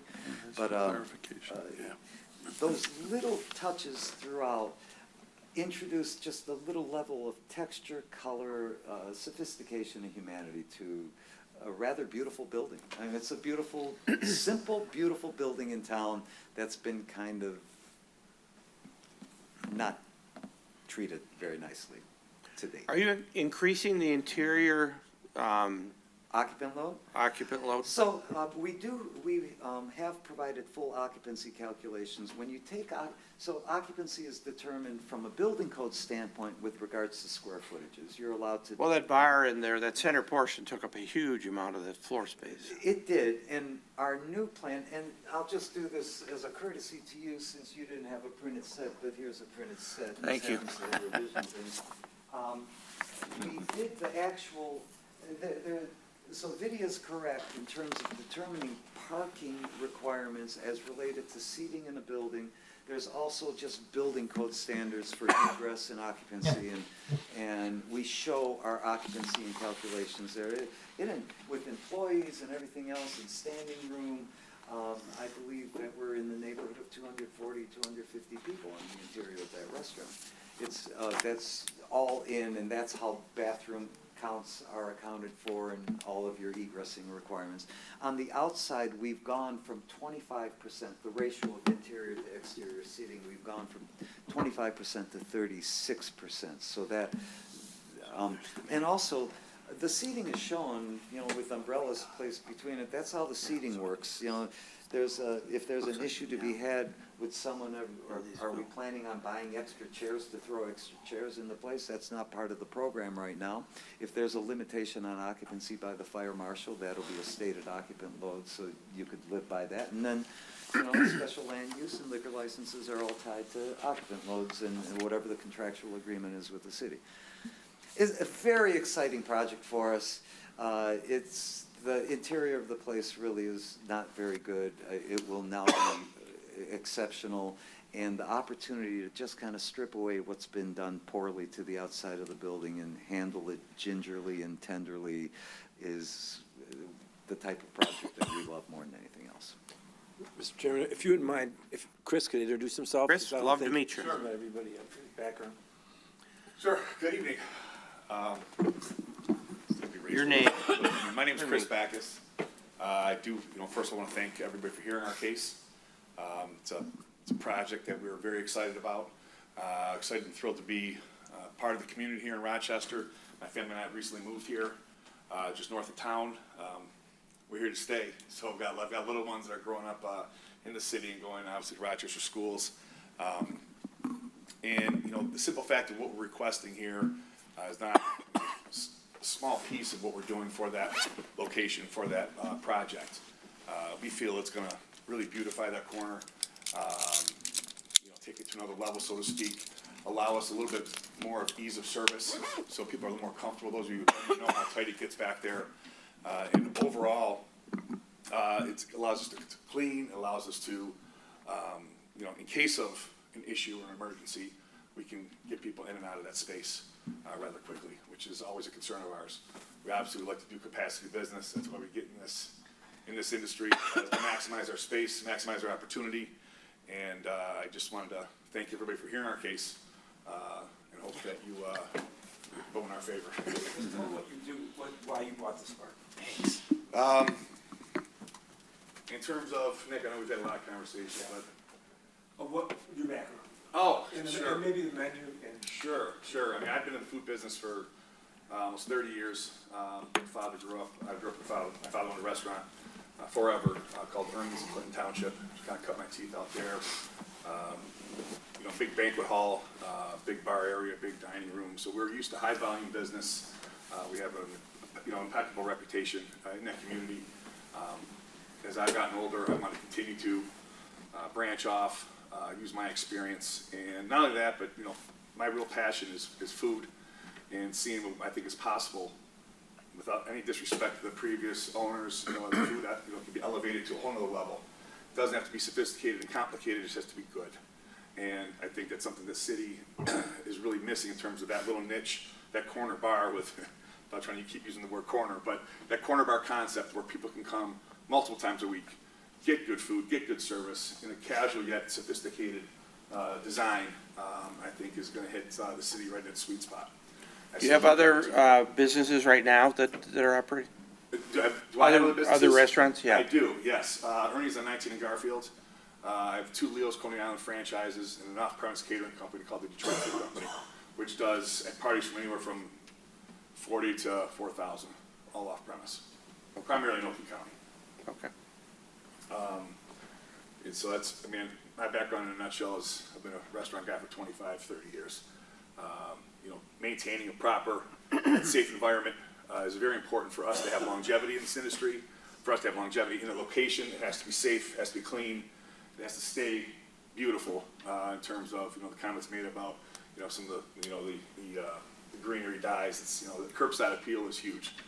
to us, very important. We maintain that property to a high standard. And because he put a banner up, I'm gonna ask him this, or otherwise I would. So I know it's not a final deal, but you see on Dr. Tala's site where the lower level was, it says coming soon earnings. Because just wanna, Yeah, we don't know for sure, but yeah. That's okay, but yeah, we plan on doing another. That is you? I'm sorry? Is that you? That is me, yes. Okay. Yes, and that's gonna be, I don't wanna take too much time tonight, but that's gonna be Mediterranean, American/Greek cuisine, and it's gonna basically be my family's lineage all the way back to small island in Greece. Recipes are to come straight from that village. It has a huge history, and there's a huge story that's gonna be told that I think the city's gonna flip out over. Welcome to town. Thank you. Thank you. Questions for this fine gentleman? What's the time frame for reconstruction and then opening? Well, we're planning on doing bathrooms right away. Because you're closed now, right? Closed today. Okay. Yes. Bathrooms, we have some the bigger stuff we want to get out of the way now. We'd like to, health department permitting, reopen the outside after the bathrooms are completed. Kitchen, we're not doing too much replacing equipment, swapping stuff out. So we're looking at, to answer your question, 2 to 3 weeks of complete shutdown, partial shutdown, probably another, I'd say 5 to 6 weeks to be realistic. So the plan is to do the bathrooms and then open outside and serve outside while you renew or rehabilitate the inside? Correct. Okay. Correct. We'll have a serviceable bar. We added a service station outside, so it will allow us to service those tables. So we don't have to go inside for anything. Kitchen will be functioning, bathrooms will be up to ADA compliance, and hopefully we can minimize the damage of shutting down completely. Sure. So we're looking at late September, I say mid-September, it's optimistic, probably late September for reopening as the corner bar. Thank you. Very good. Thank you. Thank you for coming in. I have a question. Oh, sorry, Steve. So, the drawing indicates removing the existing brick pavers. Is that for the entire front facade as well as then the side? We're proposing, all of the pillars to be removed. The pillars, but the brick pavers, Oh, the pavers. Pavers went around just with the landscape. Yeah, I don't think we're removing any of the pavers. so it says remove existing brick pavers. Removing the pavers in the area where. Oh, yeah, yes, of course, yeah, I didn't understand you, I'm sorry. Only where the hedge will go in. Correct. And what are you gonna replace it with? Well, the plans will be there, Just, Paving, the landscaping. the boxes. okay. Where the pillars, where the pillars come out, you're gonna cover that with Yeah, that's similar not- brick pavers? No, that's gonna be built, that flower area is thing. concrete right now. Okay. That'll get filled in. Okay. All right, any other questions? So this would be scheduled for a public hearing September 6th. Are you ready for that? I am ready. Okay. We need a motion to that effect. I'll make a motion to have a public hearing to talk about corner bar For September 6th. for September 6th. Is there support? Support? Supported by Christian. Any other discussion? Patrick, the roll call, please. Thank you, Mr. Chairman. Excuse me, Mayor Bixom, Yes. Vice Chairman Hauser, Yes. Chairman McGee, Yes. Secretary Sage, Yes. Commissioner Gasson, Yes. and Commissioner King. Yes. Thank you. Thank you. Thanks. We'll see you in September. You bet, thank you. Thank you. And now, 6B, Dearborn Credit Union, DFCU, to set a public hearing for September 6th, Planning Commission meeting. Video. Yes, thank you, Mr. Chairman. I'll put up the site plan on the screen to start with, okay?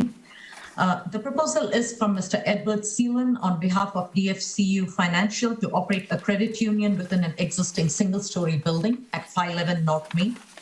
The site you're all familiar with is on the west side of Main Street, just north of the BP gas station. It previously was a martial arts studio. Banks with drive-in facilities, which are incidental to the principal function, are permitted by right. The applicant is not proposing any drive-through component in this bank. At this time, it just involves interior and exterior renovations to retrofit the building to function as a bank. We have reviewed the information that has been submitted, just have a few additional corrections, clarifications required before they come for the public hearing. Some basic information that needs to be on there is notation of the zoning designation of the subject site and the abutting properties. This parcel is zoned B1, as are the parcels to its north and south. The site abuts the BP gas station convenience store. If you look, there is a single joint access drive that provides access to both parking lots. There is possibly a shared parking or a shared access agreement, between the two parcels. We just want to make sure the copy of that is on file with the city. Same We owner, would Nick, of recommend these that the two liens. parcels? Okay, same owner, yeah. Yes. No, I believe, Nick, is it the same owner, Mr. Yeah, Toma I can- owns both? Let her keep going, then I'll fill you in on the backstory. Okay. Yes. Okay. So just lanes of ingress and egress needs to be striped so people don't get confused thinking they're going from the bank property or from this. It's a shared access drive, which is not an issue, but if they could stripe it, it would be helpful. Parking requirement for the subject site is based on 1 space for every 250 square feet of gross floor area. Based upon that, this building requires a total of 22 parking spaces. The site plan has a total of 14 parking spaces, including 1 handicap accessible parking space. Per the city, when this site was previously a martial arts studio and the entire downtown parking study was done, this site was grandfathered in for a total of 27 parking spaces based on its capacity as a martial arts studio. So at this time, they are required to provide only 22 spaces. So technically, no additional parking is required, and they do meet the parking needs of the proposed use. If you look at the site plan, there is a 15-foot wide space on the rear of the building. It doesn't really connect to the north or the south. On aerial images, we saw a car parked over here. We would recommend that this area be striped as no parking because somebody parked over here ends up blocking access to the rear of the building where there is actually a door on this side, which is a second. If a car is parked here, you cannot open that door and come out of the building in the event of an emergency. So the area just needs to be labeled no parking. Just a notation on how trash will be removed from the site. Clarification if any exterior light fixtures are proposed. I will scroll to the exterior elevation. This is what the applicant is proposing with the color scheme of DFCU, credit union.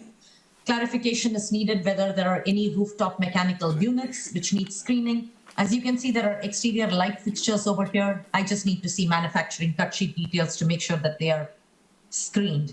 There is a standing seam metal panel, and this is like an awning that goes around the sides. So the awnings, there is a standard for awnings. The proposal does meet it. The applicant just needs to verify that in terms of the size and the style, it is in compliance. There is really no room for landscaping on the site because the building occupies it from the front to almost the rear property line, and there is not really any room. It's all paved. On other projects, similar projects, the Planning Commission has required the installation of 1 or 2 large commercial-grade cement planters with arborvitae or similar plantings to give some color or softness to the facade itself. In this case, probably a planter here and a planter here would serve the purpose, since it is located within the downtown area. Finally, any signage needs to be submitted for administrative approval. Just want the applicant to be aware of it.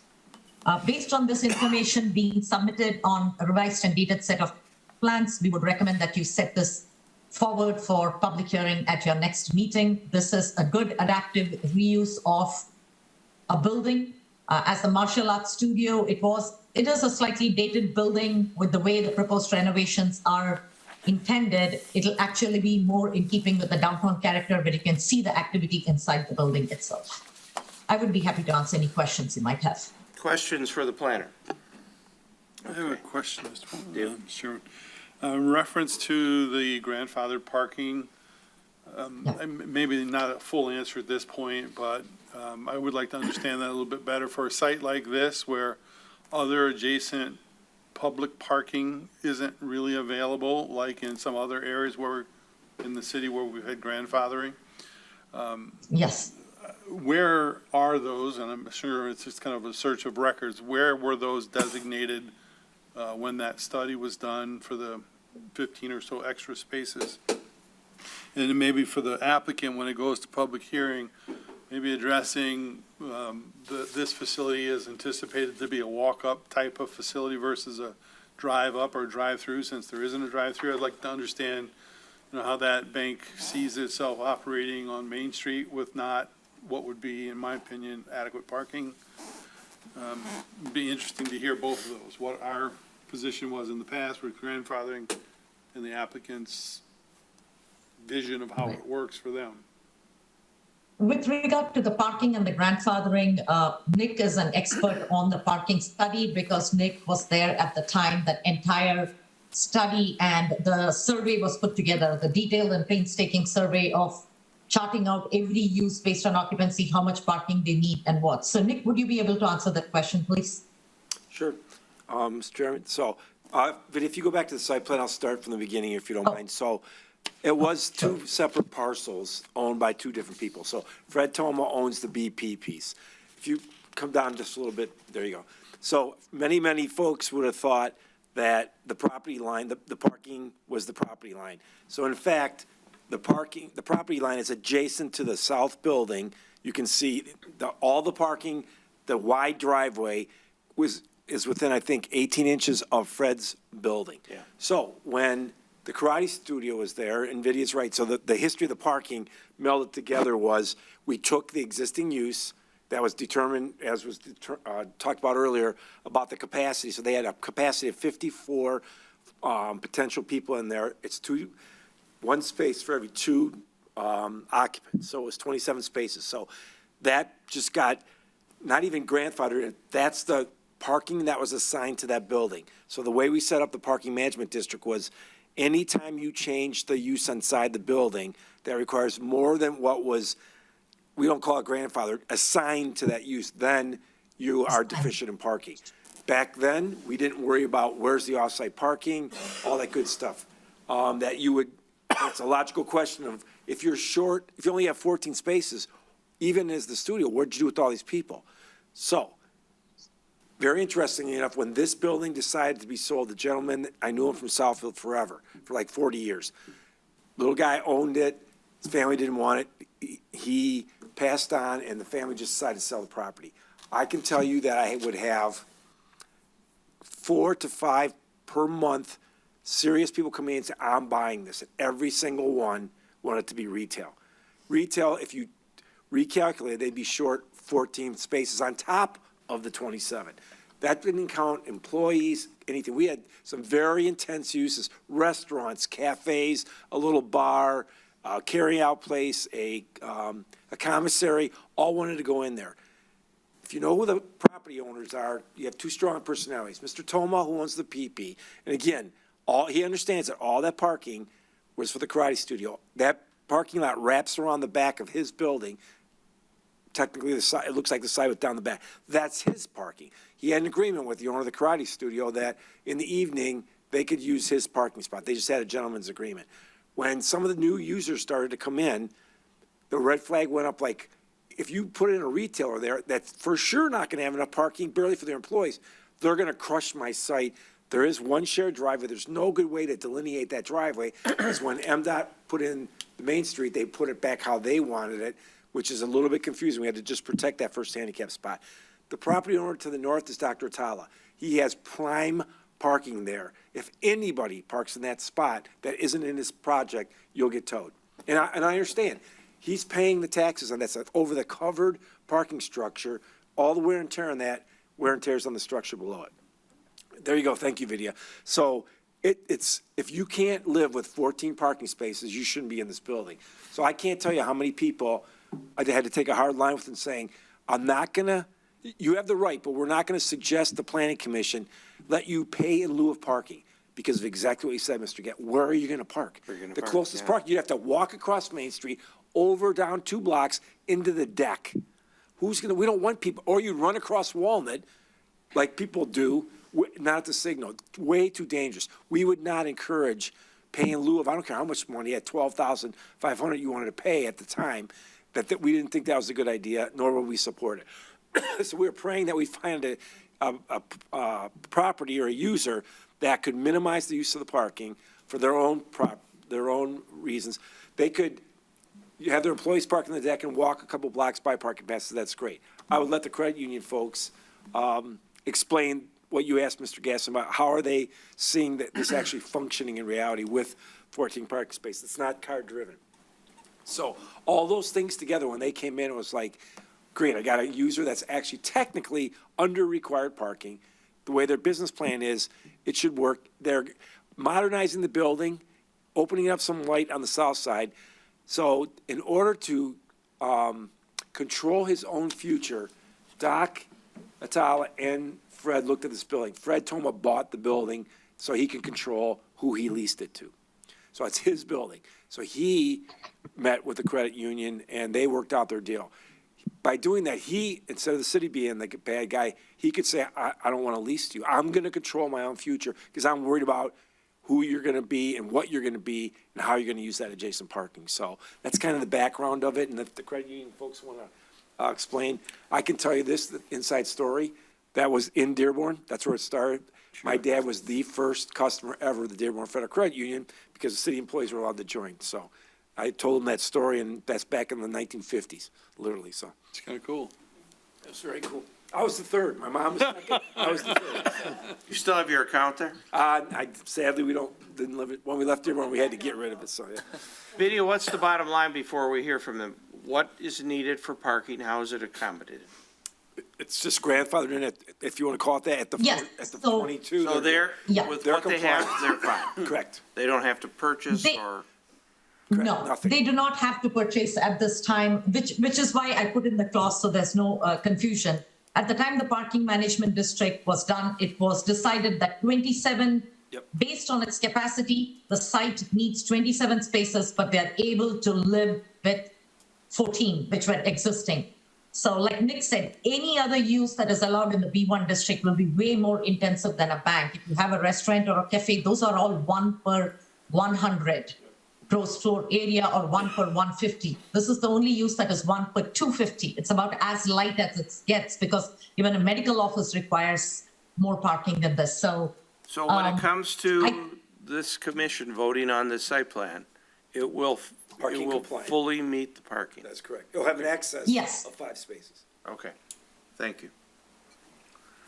Okay, any Perhaps other? you'd like to meet with the Yes, folks we'd love to hear from you. I guess I have I don't know, a comment, question, maybe towards Vidya and for the applicant. I guess Vidya made a comment recommending this for the planning commission to push forward for a public comment that the building fits with the aesthetic of downtown. I would strongly disagree with that. I'm very disappointed, I guess, with the aesthetic that has been presented. I've looked at other DFCU buildings. I think they are much more traditional red, brown brick buildings, white columns, things that would be much more aesthetically pleasing and fitting within the city. So I personally would like to see a redesign. I don't think this is fitting with the city and aesthetics of the city, and I also don't think it fits within the branding that they have elsewhere. So that would be my first comment. The other one is more for Vidya. The recommendation of planters outside of the building on the street. I particularly frequent that area. Those planters, while they may look beautiful, they drive me crazy. They get in the way. They get in the way. Those sidewalks are busy. I think it creates a significant safety issue. You've got kids on bikes, you've got people with dogs. You're That really stretch in close to Main particular is Street. really crazy. I think that's a poor recommendation. I'd love to see something along the side of the building to soften, the brick appearance, that long stretch. But I think from a safety perspective, anything on Main Street is just not a good recommendation. If I may, Mr. Chairman, so Vidya and I didn't get to talk about this, and I happen to agree, and I think Vidya would too. I saw her nod her head. I can tell you that the applicant has met with Dr. Atala and said, because we have no landscaping, we'd be glad to strip your 1954 landscaping and redo the whole thing. So up against our building, we'll have a good presentation at their cost, it's irrigated, and they would do that for Dr. Atala's office, and he was open to that. I would, Dennis, if I may, I would concur with my colleagues here. Listen, I'm not a designer, I'm not an architect, I'm not any professional when it comes to that, but the aesthetic of this is, I'm going to be candid, not consistent with I would have put something there. I think it's a little bit too monumental, the big blue just sticking out like that, and it's a little bit of a harsh look for that particular area. And so to the extent that there's efforts that could be made to tweak it, to soften it, to get an agreement with the good doctor to buffer it with some of that landscaping, I would be in favor of it 100%. But as it stands now, just my knee-jerk reaction was kind of like, this doesn't really fit in that particular spot. Vanilla. Yeah, it's the rectangle, and it looks like they just put some blue metal panels up, and that was it. I've looked at every other property that they have, and there's nothing that looks like that, so I don't think it fits with the branding. I see small signs that have the bright blue, but I think the aesthetic it doesn't fit within the city. I've seen us tell other projects that they need to rework their design because the aesthetic is. The downtown. Yep. Yep. So I would not recommend moving this forward if you were to ask now. I'd strongly be against it. Okay, Vidya, any comment to the commissioners first? I'm in agreement with Commissioner King. I make recommendations based on what I think is aesthetically pleasing. However, pedestrian walkability is a more important factor. So if a planter being on Main Street is actually going to be a hindrance to walking of pedestrians, it defeats the very purpose of asking for something to enhance the building. I'm perfectly fine with scratching out the recommendation to put that landscaping in. The intent behind recommending it was to just soften the front, but it looks like there the sidewalk with the light pole is not essentially very wide. So if it's going to be a cause of being discomfort, and Main Street's whole goal is walkability, we can leave that out.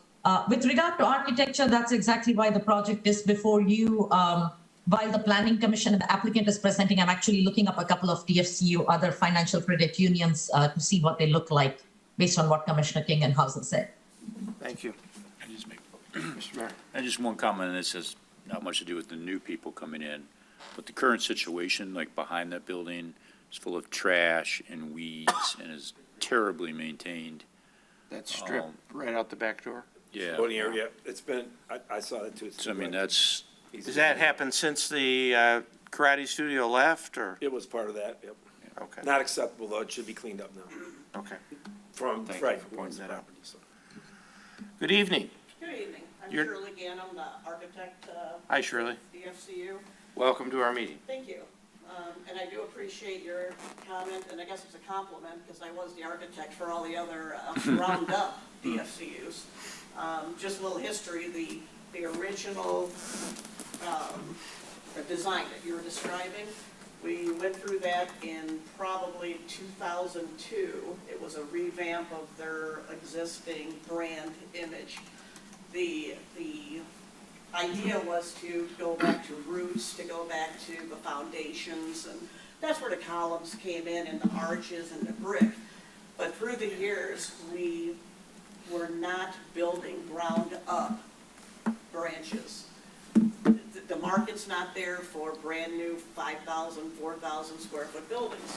So what we started doing was looking at street frontage. For instance, we took a Main Street location in Ann Arbor. And when you look at the downtowns, just like Midtown and Detroit, the clientele, the membership is a lot younger than it used to be. It's a lot more pedestrian friendly. The look, the image, we're trying to go into another generation. We don't want to duplicate the ground ups that we've had, which again, it's a great compliment that you do like those, so I appreciate that. We're just looking to try to come up with a new idea that these are the quicker stops. These are not the kind of facilities that we had in the past that folks would come in. These are the higher financial, I guess, like for the commercial banking. These guys are coming in, they're getting their money, they're leaving. We're trying to do more of a turnover. The blue band, yeah, we could probably reduce the height of that. They are not a standing seam. They're a custom-made, pre-finished panel, insulated panel system, so it's not going to get that oil canning. It's not going to look like the cheap little facades that you're looking at. we're trying to modernize it, we're trying to achieve a little bit more desire for the younger crowds to come in and get their accounts going, the students, they're really big into their high school programs. So to me, that's a really nice, advantage, I guess, of being in a small town. The 24-hour banker, the ATM machine, that brings a lot of foot traffic in and out, which kind of goes back to the question about the parking. Their parking, their rotation is pretty quick. There's not a lot of long stay except for maybe the commercial banking, which would be after normal hours, after the branch is potentially closed. Excuse me. But in reference to the other comments that were made for the site plan, we've already resubmitted and acknowledged every comment that was made. The entry, we did mark that there was a line separating for ingress, egress, for that shared easement, shared agreement. We did submit a copy of the shared agreement as well. So that's on record. We've also added all the cut sheets to the exterior light fixtures, and we do comply with all the zoning requirements for the lighting, for the up and down lighting. There was one more comment I think she had. I put on the site plan, it does notate the B1 that we are in compliance with the usage of what we're doing. But on the exterior, like I said, we tried to limit it. The metal panels are at the corner intersection, which is the only spot you can really see. Dr. Atala's building does kind of cover ours from the north, so there really wasn't anything added scope-wise to the north elevation. But on the south, we would like to have the replaced storefront system. Right now, it's kind of iffy. I mean, I wouldn't lean on it. So if I wouldn't lean on it, we're going to put a new one in there. So we've specified a brand new insulated, compliant storefront system to give it that nicer look and safety as well. Signage, we have acknowledged that our sign contractor will be submitting for a separate site or a signage package and approvals. But again, the aesthetics, this is a building that we're leasing for 10 years at this point. Hopefully it'll become a lot longer. But at this point, we don't own the building, and it's kind of difficult to take a building like that and mimic one of our older designs when this is the Main Street look that we're trying to achieve as a more contemporary, more refined design in terms of not trying to duplicate the past. So the problem is that our Main Street is not contemporary. It doesn't look contemporary, and I think, Sarah, that's kind of where you're heading. Yeah. And we've been pretty serious about that with other people who've come forward. It's not one of a store block, but I mean, it's standing out there on its own. Yeah, So- it's north of the And we pride ourselves in our non-contemporary look, as a matter of fact. I think it'll stick out like a sore thumb, Yeah. and I think the comments are valid that we've given this feedback to others. We have. And we've asked them to come back with other ideas. Creative. I mean, we don't have a problem with trying to re-look with this. We're just trying, that was one of ours too. We inherited the core and shell for that Ann Arbor location. Again, we don't own the building. It's really difficult to start doing some major architectural changes to a building we don't own. Our main goal was to get in and become a part of the community and start operating as soon as we could. But, again, that's not in our hands. So we're just trying, we wanted to see if we can reach the Christmas rush, but I don't know. It's, I guess that would be up to you. We would ask that you be more creative. Lydia, can you pull up Google Earth Street View? Yes, I will. I just wanted to add in a point over here. I think the concern the Planning Commission is expressing is the fact that Rochester's downtown is a traditional downtown, and the fact that the brick is being painted a gray color makes it more modern and thereby not suited to Rochester. So instead of painting the building gray with, I think the blue is more obvious because the building is being paint it gray. I'm not sure if there is any way to stain this block into a deeper reddish color in keeping with the contemporary color palette like you see in the back over here. That is in keeping with the, traditional color palette of Rochester buildings. It's mostly red brick historic colors. While I don't think the gray and blue is unattractive, like Commissioner King said, it might just stick out over here since it's way too much of a modern look for a traditional downtown. So maybe you might consider staining this with a dark reddish or brownish brick stain, because this looks like a block wall to me over here. Well, it is. Maybe that could work. That's a suggestion. So Nick, you wanted to see this elevation? Yeah, Mr. Chair, if I were Steve, you want to go first? I was just gonna say, Fred did a nice job on renovating the facade of his whole building. Was there any thought to tie into what he did to make it blend? I don't know. Who was that? That's the The Fred, BP. tell me the Oh, BP Fred, guy. oh, the next stone, et cetera. Yeah. Am I- Including the stone pillars, around the. Right, and my thought is, the character of that building, stay right there, Vidya, is the set, and I can prove my point here. When we went down to the old Gateway Center, Yeah, we same wanted thing. the same color above and below, right? And then we put the band of color in the awning. So normally I would never say this, but the existing awnings, if you change those to your blue and put a complementary color on the building, you still have that separation of the different colors from the top and the windows in the bottom. So you would get it would look more modern, I think, but putting that solid, I agree, and normally I don't have an opinion on this, but a solid wall blue up there, standing steam, it's not even close to character. That actually fits a bit because of it's banding, right? It's glass, the awning, and then the color above it. That's exactly what we did at the Gateway Center. The color was above it. No, and the below. Gateway Center, it's on Main show you Street, that. same side, but it's about 3 blocks south.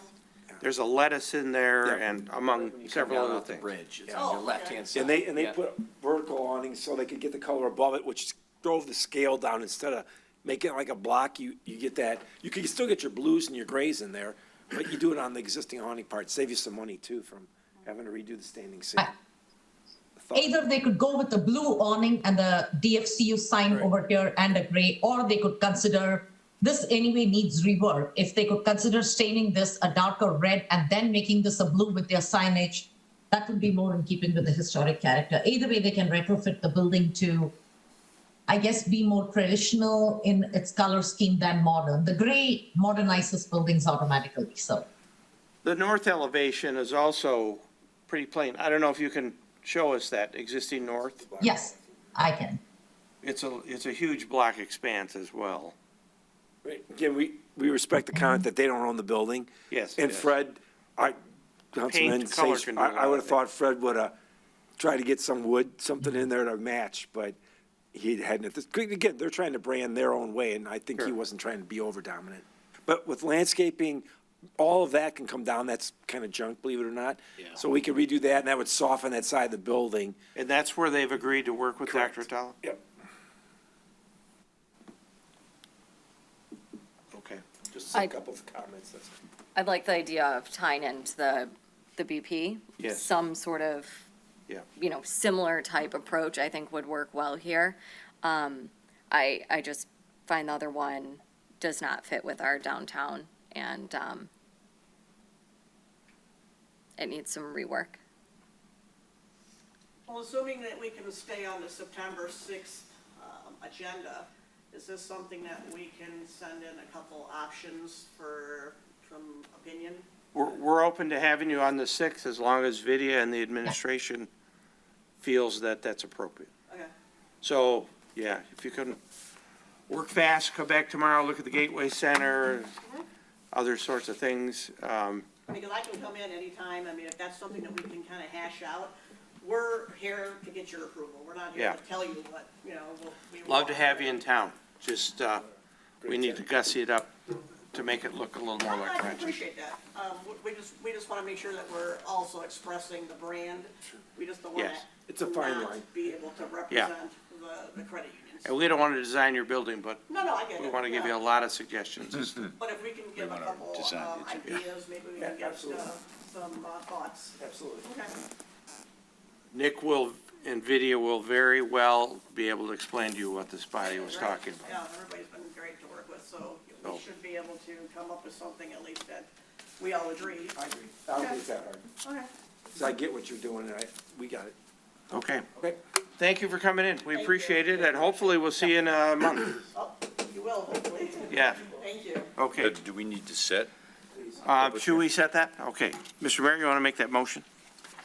I would say set a public hearing for the Dearborn Credit Union with an understanding that there's going to be a revamp of the site plan.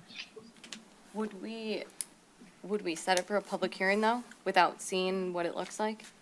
We're gonna try to stay on that track, and hopefully they'll be able to get us well in advance so that we can see what they proposed. Okay, I'm just thinking about some of the other projects, like the Gateway Center. I think they had to come back before had to we come back put a few it for a times. Oh, yeah, public well, hearing. And they could come back with options that night, and you Yeah. could pick one of them.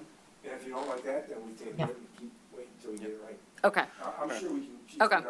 Well, But we appreciate you trying to move it along Right. as well, so.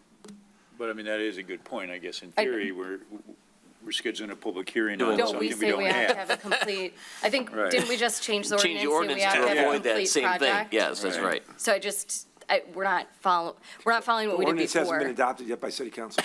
No, but true. we're not quite following what we've done in the past too. And I understand, I'm a proponent of There is moving one things along. alternative, if in fact, if I may, Mr. Chairman, sorry, Sarah, if we do schedule this August 16th meeting, we would ask that they would bring back some stuff for your consideration at that meeting, and then at that meeting, if we could say you're on the right track for. I'm hoping that we don't have that Oh, meeting okay. in August. Then, Yeah.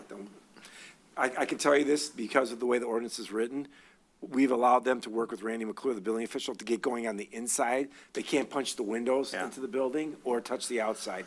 But just to keep them going, to try to meet their schedule, we're letting them work on the inside, which is some pretty good work. So I guess after what you just said, I do not want to make that motion then to have a public hearing.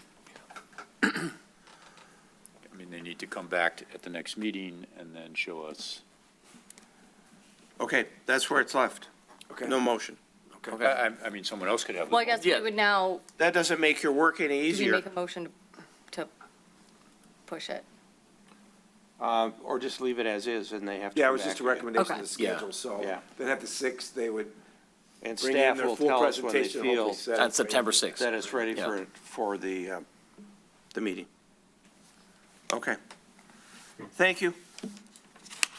All right, number 7 is miscellaneous discussion of the second meeting in August, and I just opened my mouth. I'm not going to be here, so it's August, Chances are I might not be here either. it's the last of summer, I would love to. Council has conflict the 17th and 18th, Correct. so. Yeah, on the schedule, we were trying to get 2 in, and, again, we're trying to keep things moving, but I totally understand, and that's how it goes. Does anyone Summer's object tough to anyway. that? Oh.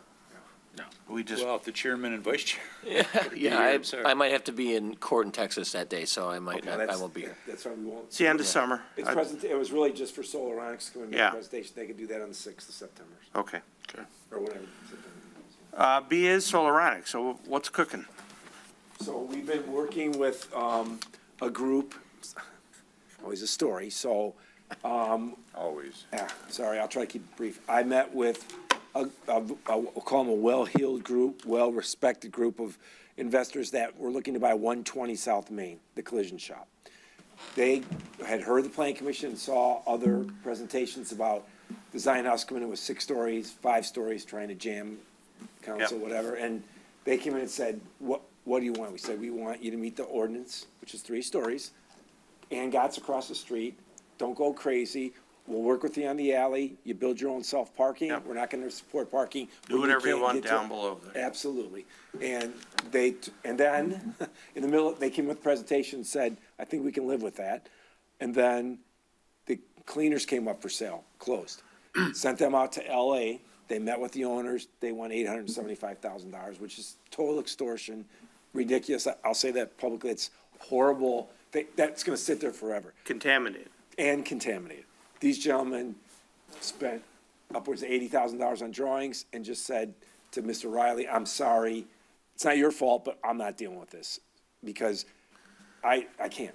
So, they didn't give up on Rochester. They love Rochester. So one day they came in and said, hey, what about the Solaronics property?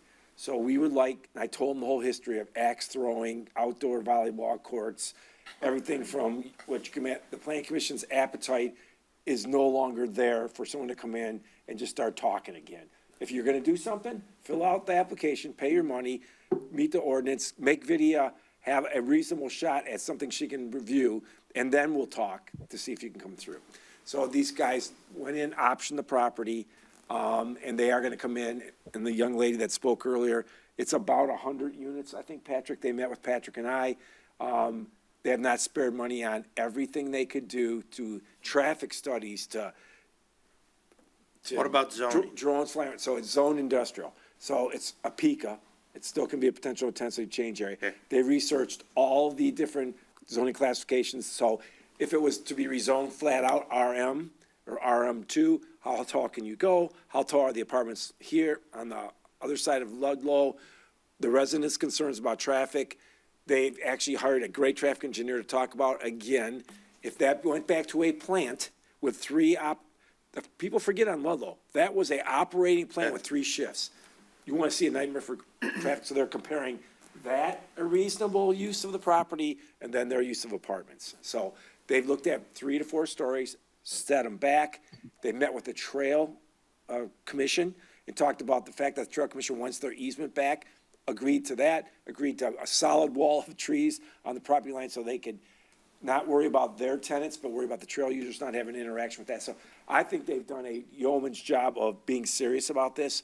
And before they take that next giant step, which is big-time drawings, like hundreds of thousands, I said, I think we could talk to the Planning Commission to hearing you with the presentation we saw. They have drone pictures. They're ready right now. These are rental apartments. They are rental apartments, market rate apartments. Okay. Knowing they're next to a DPW yard, knowing it's contaminated a bit, but I think these people are worth hearing out. So they're ready when you are to meet. Okay. Very good. Okay, number 8 is public comment. Do we have any other public comment? Yes, sir. Please come up. Good evening. Good evening. Hope you've enjoyed the show. I have. Cody Smith, 528 Ludlow. I don't know if now's appropriate to talk about the Solaronics project, or if this would. Well, sure, public comment. Go right ahead. Yeah, and I'm just finding out about this myself. So I obviously live on Ludlow. Obviously, traffic is a concern. We know it's a major street, right? But just to give some context, last month in June, so I get a copy of the report from the chief of traffic on that street. So last month we had 107,623 cars on that street. So it's already pretty busy. Given that it's on the corner with the trail right there, and the entrance would probably be right there, I understand it's on a 3-shift operation with a 100-unit, apartment complex. I'm no traffic expert, but that's, some concern.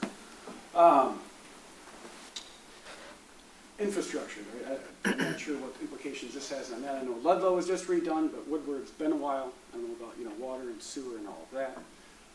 And then school capacity I don't know if that's considered in these types of things, and what, I think that would be. They're begging for students to, that will work, they're begging for students. Okay, all right.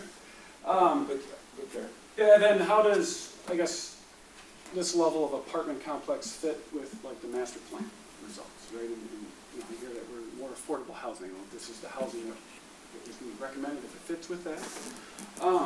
But I guess more importantly to me and my family and our neighbors is location. This location does not come up in that spot very often, right on the trail. Is there an option for more green space for the city? And I know there's some plans in the works for like Memorial Park, and possibly losing some green space there for other things to go in its place. But there's an opportunity to potentially take advantage of this sale. Just things I wanted to throw out there. It backs up to Dinosaur Hill, right? The community garden, the trail, everything is just location. It's a great stuff. We hear you. Thanks for coming in. And as it develops, keep good notes of what you've said tonight, and listen to your other neighbors, and you know, we have to have this discussion as this project goes forward. We welcome having it. And can we just say full disclosure, Cody's on the ZBA, so he's aware of our thought process, so. And he's very thoughtful and thorough when he does his discussions, and I agree. And I can tell you that because our job and Vivia's job, mine and hers, are to try to outthink Cody, that a lot of those things, great comments, we get them to them so they can answer them without us having to prompt them. It's like Patrick's been doing this for a long time. We told him, these are the exact things you're gonna have to address. And the fact that it's not a permitted use gives the planning commission a lot of power to say, you saw it tonight. You know, you negotiate if you have to, and we can easily say no on this if we don't like the intensity of it. And we told them, 4 stories, we don't have 4 stories, or we've got 2.5 tucked into the ground. And traffic, and make sure you compare it to reality. The traffic counts right now are skewed because of DeQuinder and Avon. Everybody's coming through town out of Dodge around town, so that makes it a little worse. But they got pre-closure of DeQuinder and Avon numbers, so we'll have those to work with. Yeah, we're very hesitant to bring them unless they have a full-on understanding of what the questions of that neighborhood are. We told them we are partners in redoing Ludlow.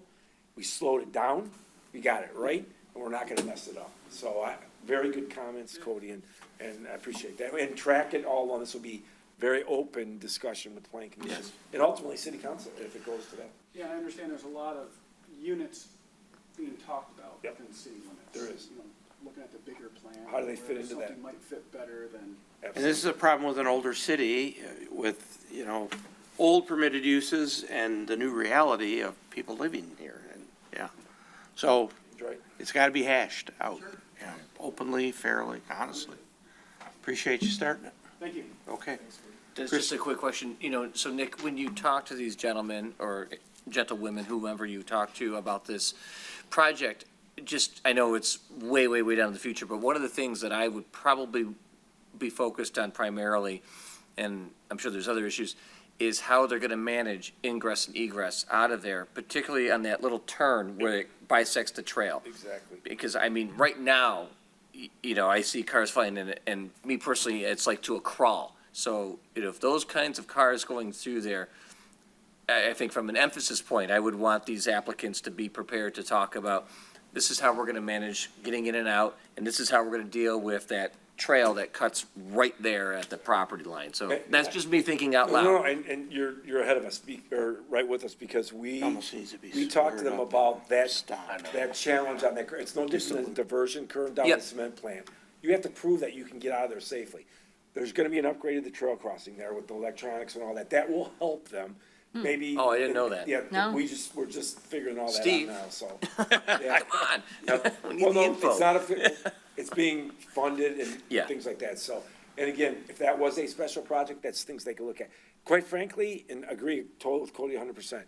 Our first thought back 5 years ago was, hey, the DPW's yard is there, Dino Hill is there. We went to the owners of the property and said, how much would you charge or could you write that off and donate it to the city and just leave that as a giant green space as a buffer to the trail, knowing who's gonna wanna be there with the DPW yard there. So they're in the millions of dollars, that's the problem. So we couldn't get there. We tried looking at a grant possibly to acquire that property, under functional obsolescence because it's dirty, then that's harder to get a grant for a park if it's dirty. Right. So I agree.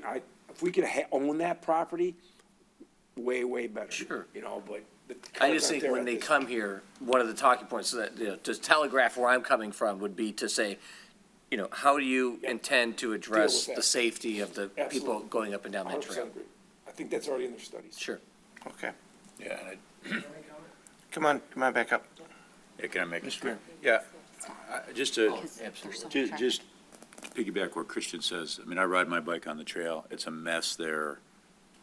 I have doubts how you fix that, but, you know, I have an open mind. Open, 100%. You just have to square it up. Right. Get rid of the curve and make it. Well, right, but back I'm to just where the saying, two there's streets met, people stop walking signs. and biking Oh, it's and crazy. running. There's almost the part where you want to make it underground, like in Chicago. We talked about Yeah, seriously. under or over. I'm not Or a I'm not roundabout that's pedestrian friendly, you know. I'm not kidding. It's a challenge, and they've been told that, and they know that coming in, so. Okay, because that's gonna be the, Yeah.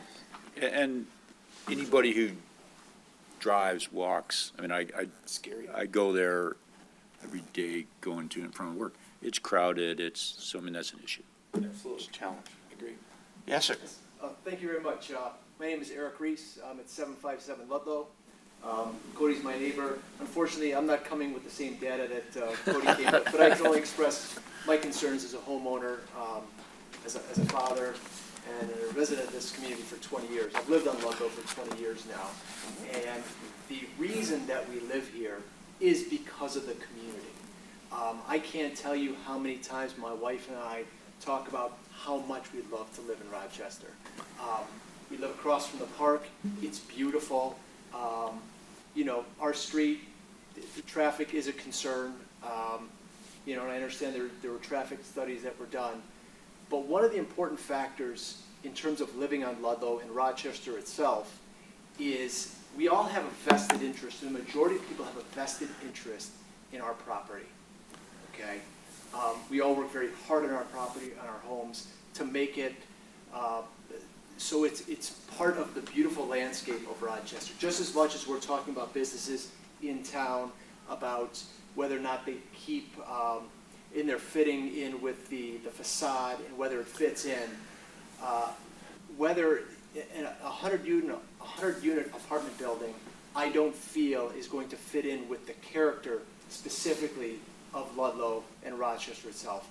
I back up to the apartments right behind me, okay? And that's a giant apartment complex. If somebody was interested in renting, they can go there. If you talk about an individual, an investor, and a company that's going to come in and put apartments in, okay, they can say whatever they want about what their plans are going to be. But the individuals that are going to live in those units do not have the same skin in the game that everybody else within Rochester does. Yep. I want my yard, and I want everybody else's yard and businesses to be in keeping with the community as it is, okay? I'm not here to propose that we keep people out, but I think that the people that come in here need to have skin in the game in terms of, you know, keeping Rochester how it is. I am concerned about schooling. What is that going to do? Are we still going to be able to offer the same level of education that we are right now? Okay? Traffic. The apartments behind us have avenues where they can get in off of University.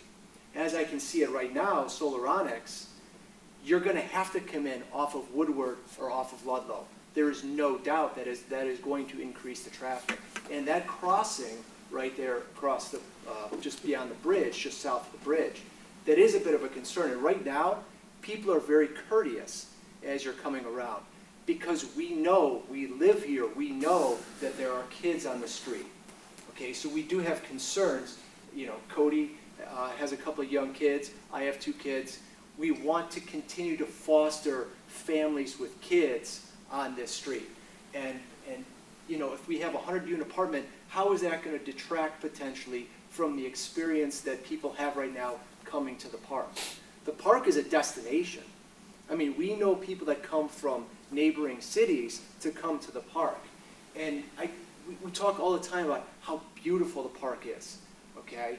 And the reason is because everybody cares that lives here. We care that the park continues to be the park that it is. And, you know, I really appreciate all the work everybody here on the Planning Commission does on working with different businesses and proposals that are coming into town to make sure that everything is keeping in character with what we have. But I do have a lot of concerns, seriously, with a 100-unit apartment building. You know, if somebody wants to put in luxury condos, you know, 5, 10 luxury condos, that may be a different story. But a 100-unit apartment building, that might be a bit overwhelming. And I think not only myself, but the rest of the residents on Ludlow, potentially the larger Rochester committee would probably be in agreement with that. So Thanks for coming in. Very much appreciated. Thank you. Again, I could just say one more time, full disclosure. Patrick and I both sat them down, almost had that same speech about this is what you're going to hear. And not wrong, it's about character. And you're going to have to prove beyond a shadow of a doubt and convince the residents because it's not a use by right. And they know, so I wanted to make sure they didn't say we are leading them down the path. Yeah. We were pretty hard on them saying, it's a big hurdle. And not because everybody, like Eric said, it's not to keep people out, it's to keep the commitment to what that area is all about. And you don't have that right. You can threaten with opening the plant again, 3 shifts, okay, that's fine. But fact is, it's not zoned that way. That's not gonna happen. Thank you. All right, upcoming agenda items, 1100 North Main, the famous Spartan. Yeah, Mr. Chairman, this came in, got a review. The owner has not resubmitted yet, so we're just putting it on there as a reminder that it's sitting on our desk waiting for a new one. And as we understand it, it would stay pretty much as it looks physically. It would still be a rental hotel property with significant improvements to the look. Yeah, they're looking primarily at facade changes All right. and first floor change. And just a comment, people know I live on that street. Nick's heard me say this. I see changes, I'm not impressed. You know, they put some paint on, What you can do. right? I mean, so I keep hearing about it's gonna be a boutique. It's not there, it's not ready for prime time yet. Well, I hope it is. Yeah, I mean, Nick well, says good things about these people. Yeah, to I be- haven't seen anything. Yeah, to be fair, all he can do right now is he can't do anything. And Patrick and I have had this discussion. Staff is extremely handcuffed. This is simply spent how many hundreds of thousands redoing the outside of the building. Vidya does her job so well that the requirements to get him here just to show you what he wants to spend his money on is pretty difficult. Yeah. And she's right. She gives them the list and it's like, man, I gotta spend 70,000 on drawings. But I'm just trying to redo the whole facade. So he can't do anything. He can't do anything but paint it right now. So to be fair to him, Mayor, so that, and again, Okay. we've held him to a high standard, and we're trying to explain, there's a little pain up front, but we need to get it right because it's forever, and Then if truly the Royal Park is looking at that as an overflow location, maybe they need to kick in some money. the idea, the can't see concept that that he's come in with, the concept he came in with is good. but That's we'll see. that's a great. And it's not a take it just because it's better than what's there, it's not one of Yeah. those, we didn't look at it that way, it's like, Okay. don't come in and give us your half a shot. So we'll be anxious to hear. Yes. Hopefully the he'll time come is back. right. Hopefully he comes back. Okay. Any other information, any other questions, comments? Are we going electronic? I missed the cues, and I don't have the packet. I think you might have been away when we You might have decided gone, that. yeah, I might have decided it for you while you were. I think it's a great idea. I hate Yes. seeing the big waste at the end of the meeting. No, I'll go in but like Patrick said, Rose, we'd be glad, a lot of times it merits, I want to see this in paper. That is not an issue. We still get them in paper and electronic. Are we all comfortable doing it this way, getting it electronic? Yeah, we get them in the emails, I just print them at work, and I have no issues with it, but that's just me. Yeah. Okay, Good here. Yeah, I'm all right. all right, okay. Yeah, I'm good with that, just in the summer where I'm not at work. Right. Lots of, yeah, but the city. But did you it. don't have Need to. it. Yeah, Dennis, if you Right, no, I need don't. them, Right, we would right. get them to you instant. Not a problem. We did this at city council 10 years ago, Yeah. 5-10 years ago, and I think it works out fine, so it just. But again, But if you need a exceptions. copy, and especially if you need a blueprint or something, Be glad to do that. please ask, yeah. Is there a singular copy here, so if we ever wanted to just take a quick look at one before the meeting, we could come and Always look have at it it? at the front counter. Okay.